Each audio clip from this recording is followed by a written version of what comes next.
Fox Business will host the fourth Republican debate tonight in Milwaukee, Wisconsin. And this time, only 8 candidates will participate in the primetime show.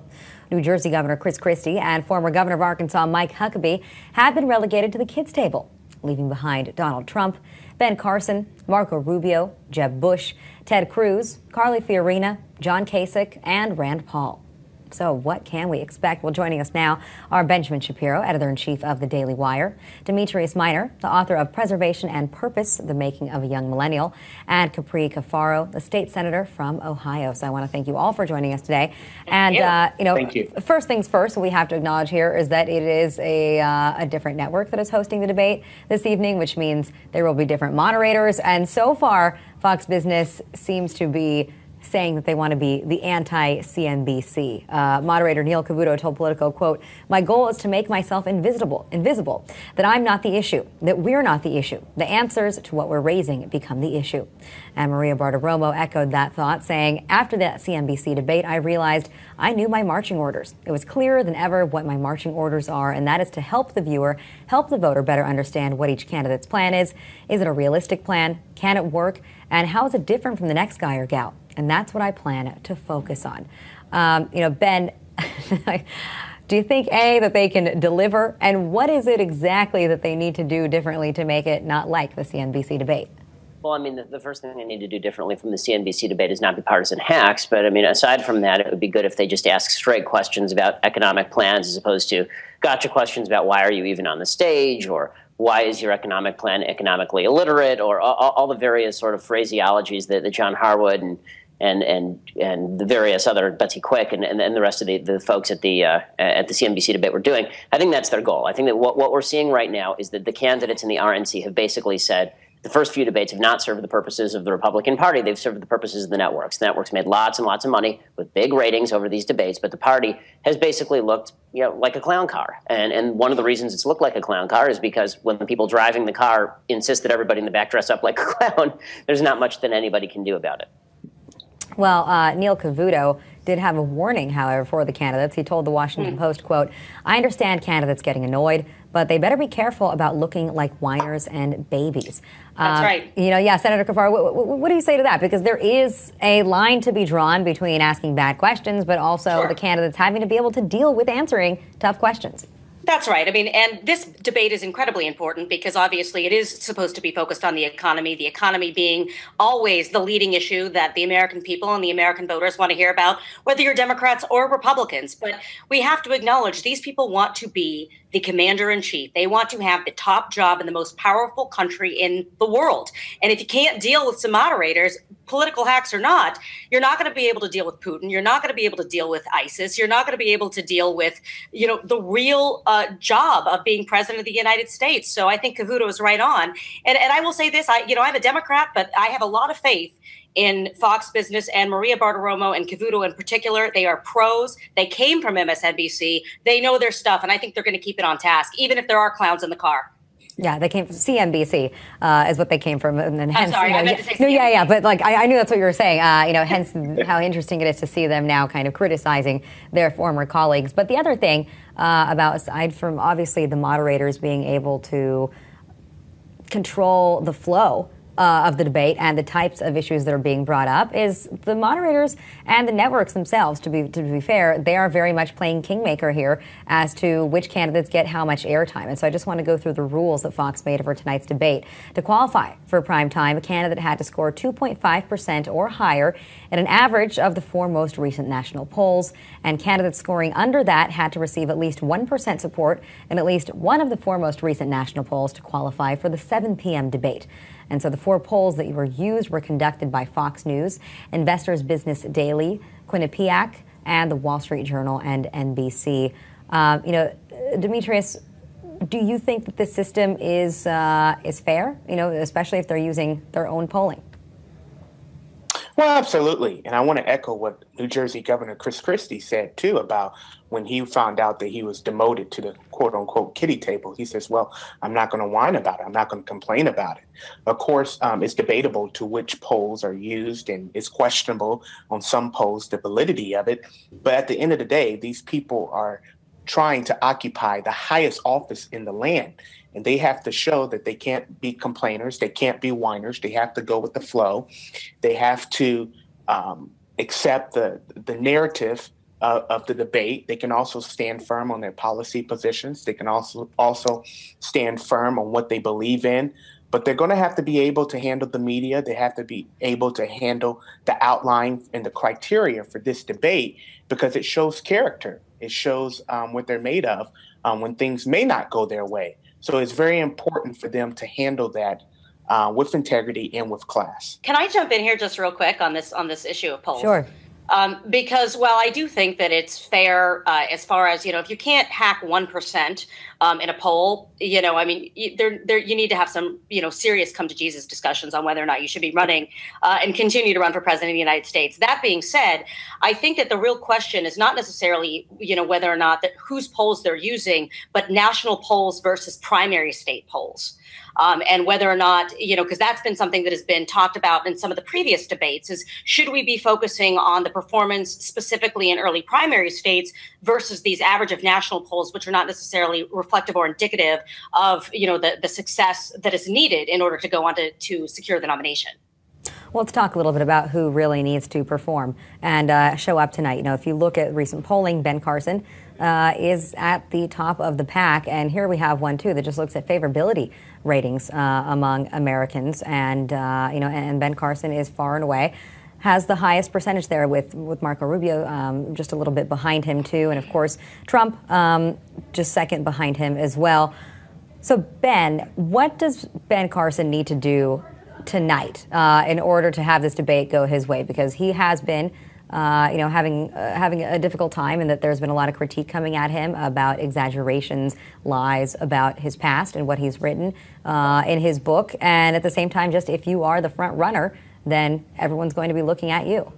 I sort of disagree. I don't think that Carson's been having a difficult time at all, in the sense that he's doing better in the polls. His favorability is going up among Republicans, specifically because he's attacking the media. I don't buy the narrative that's put out by the left that if you attack the media, this is somehow whining. Somehow President Obama has gotten away with attacking Fox News incessantly for the last several years, and he's doing fine. I mean, this idea that the media are not Republicans' enemies when it comes to CNBC or Huffington Post is a joke. Of course, these are partisan outlets, and of course, they have an agenda. Yeah, and CNBC is a very non-left outlet. That certainly is something. And during that debate, it certainly was not a non-left outlet. And Huffington Post clearly is a left outlet, and it's perfectly within bounds for candidates to talk about that. And I think it's useful for candidates to talk about that, because the fact is that moderators do have an agenda when they come to the debate table. So that's an important thing for people to know when they hear the questions.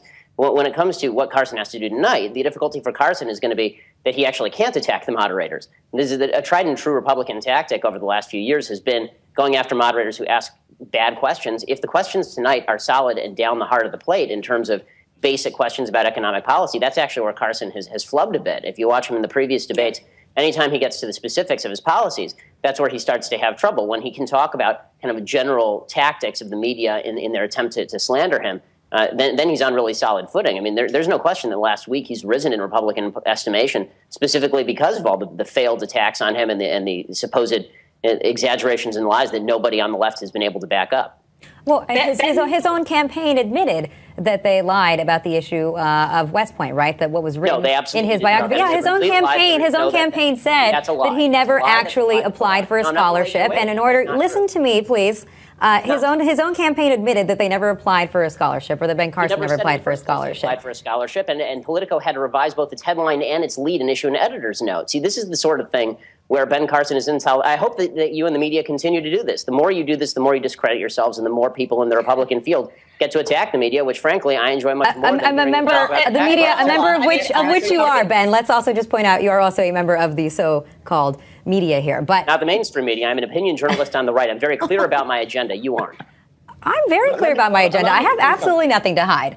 Can I say something? All right, yeah, go ahead. But let's talk about Ben Carson, right? I mean, this is not about us right now, but this is about the candidates that want to be the president of the United States. One of the things that Ben Carson has not done in the other debates that we've seen so far is really attack the other candidates on the stage, right? He hasn't gone on the attack. He hasn't gone on the offensive against Donald Trump. So, Demetrius, will that change? Will his kind of calm and cool demeanor be different this time around?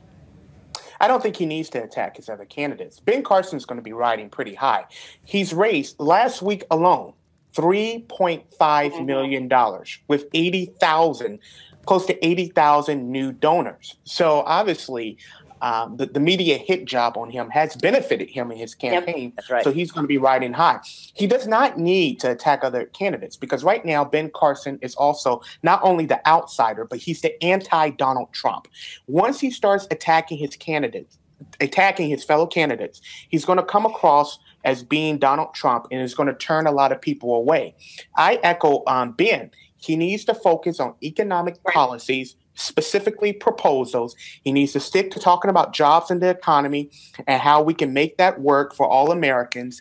And that's how he's going to benefit. Well, and if I may, I mean, I think that we keep talking about, specifics and the fact that Dr. Carson doesn't have specifics. And that's where, some of the quote unquote outsider candidates, are soft. I believe that this format in particular, because I think that Bartiromo and Cavuto, as I said before, know their stuff. And I think that it's going to stay on the straight and narrow regarding, specific economic and foreign policy, kind of dialogue, that this is going to be the night for the quote unquote establishment candidates to shine, like my governor, John Kasich, whom can actually talk about what they've done for the economy. And I think that, we've all talked about, can Jeb really fix it? His new moniker, Jeb can fix it. This is his opportunity, and he desperately needs an opportunity to get out there and showcase his record as the governor of Florida. So, if this format in particular, I think will be a make or break opportunity for establishment candidates to show their strength, their intellect, and their track record, and juxtapose that to those that have not necessarily had that same kind of trajectory in their career. Well, Senator Kapar, what do you think that Senator Marco Rubio has to do tonight, too? Because he performed well in the last debate, and that has been reflected in the polling that's been out there. But then his campaign also, due to questions about personal finances, using the card for his personal finances, they have put those numbers out there. They've tried to be transparent about it, but does that make the issue go away? When you are gaining momentum, no different than Dr. Carson or Mr. Trump, Senator Rubio, obviously in the last two debates in particular, have had such strong performances that everybody is turning the guns on Senator Rubio. So, the more momentum he builds, it might not be this particular issue with the Republican Party annex, I believe it was, in Florida, being utilized and reimbursed, but it's going to be something else. And anybody who's rising is going to get that level of scrutiny. I believe Senator Rubio, he's probably the most skilled and talented, orator on there. I kind of do subscribe to the fact that he is a little bit of the Republican Barack Obama in that regard, first term senator, and, sort of presents himself incredibly well. I think the guns are going to be turned on him by all the rest of the folks on that stage potentially.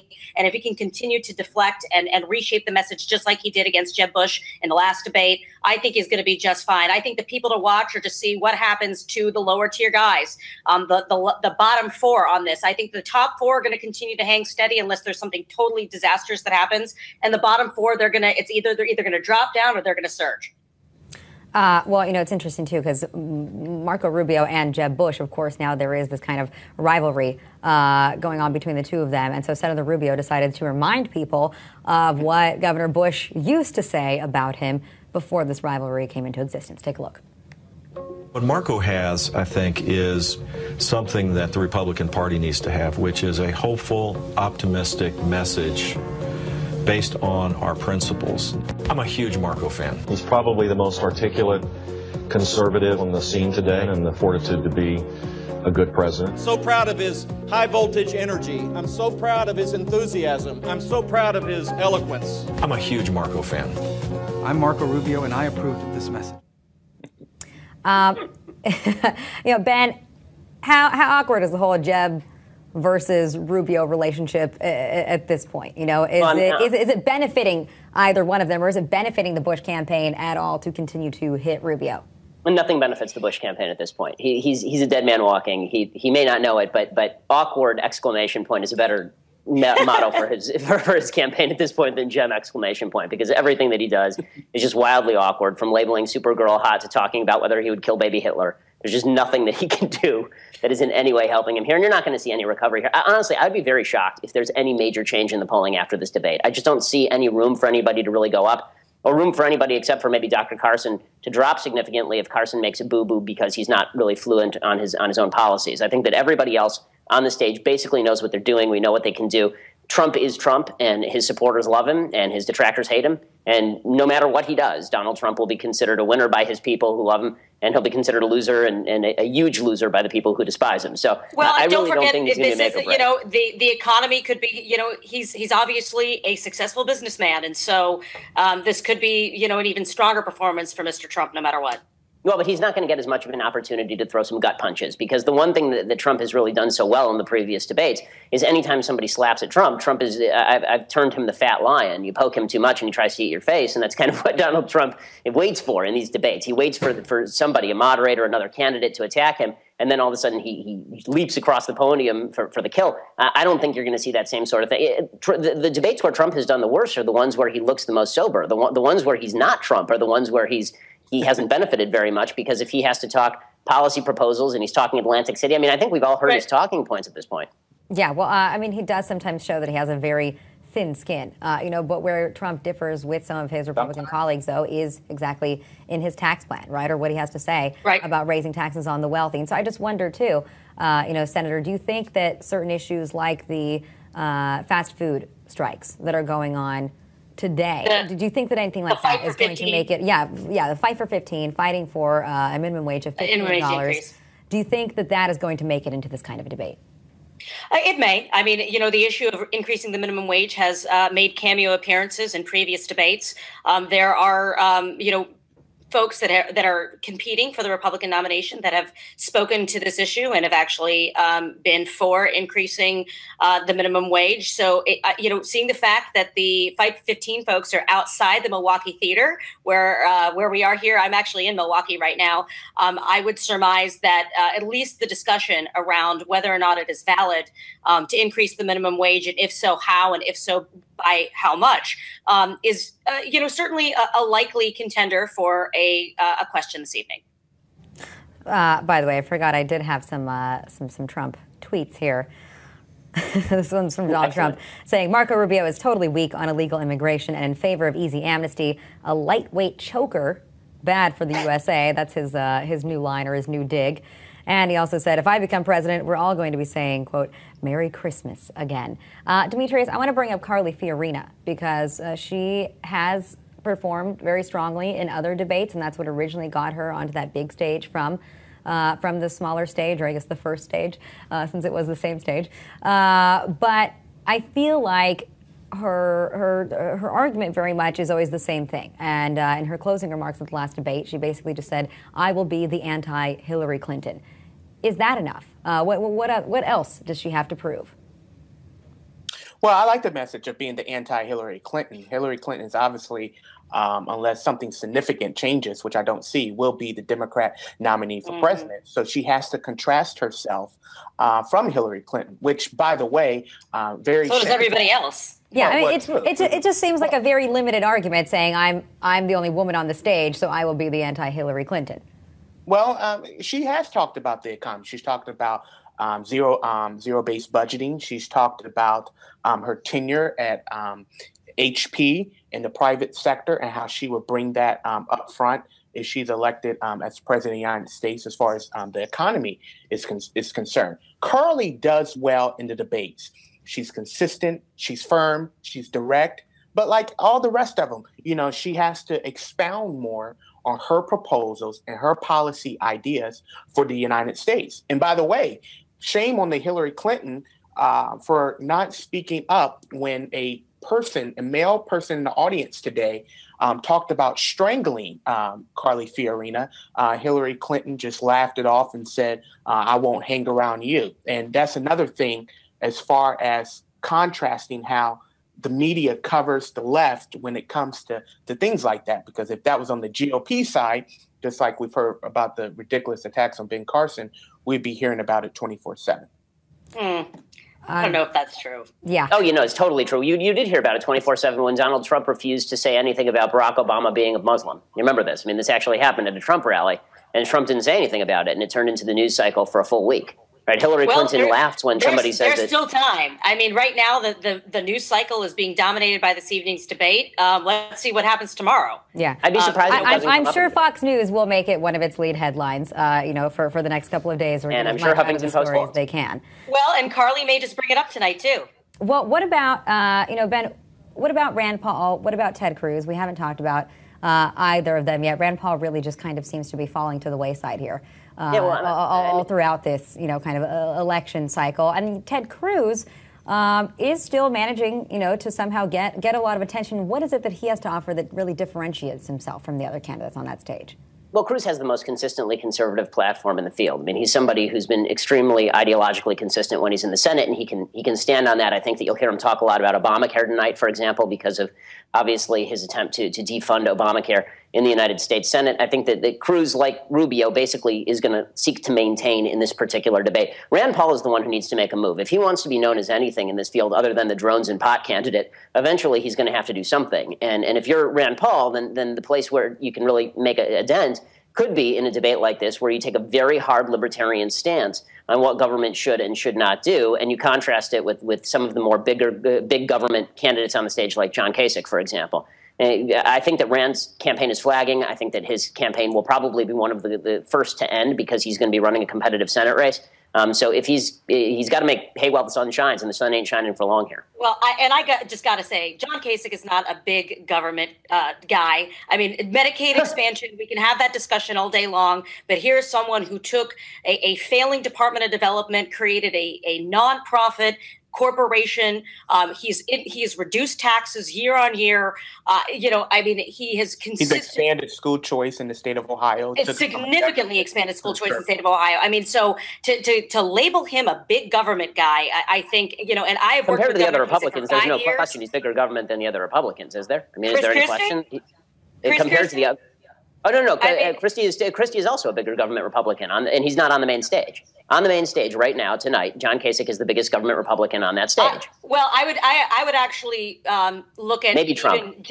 Even Jeb Bush's record. I mean, when you are forced to govern, you have to make difficult decisions. But you're not really forced to tell people that in order to get into heaven, you have to spend government money, which is what John Kasich said. John Kasich said that that he wanted to bring Ohio's tax dollars back to reinvest into the healthcare system to help those that are the working poor. There's a significant difference. It isn't government money. It was the money of the people of Ohio that got returned. I'm specifically talking about an answer that he gave during a meet. I know exactly what you're talking about. I'm sure you do. All right. Well, we're going to wrap it up there. But, of course, we all will be looking forward to what happens this evening and be watching those debates. And also, just to clarify what I was saying earlier about Ben Carson, too, to go back to this piece, his campaign conceded that the story was that he never applied, as I said. Absolutely no bias there. He never claimed that he applied. He admitted fabricating the application. All right.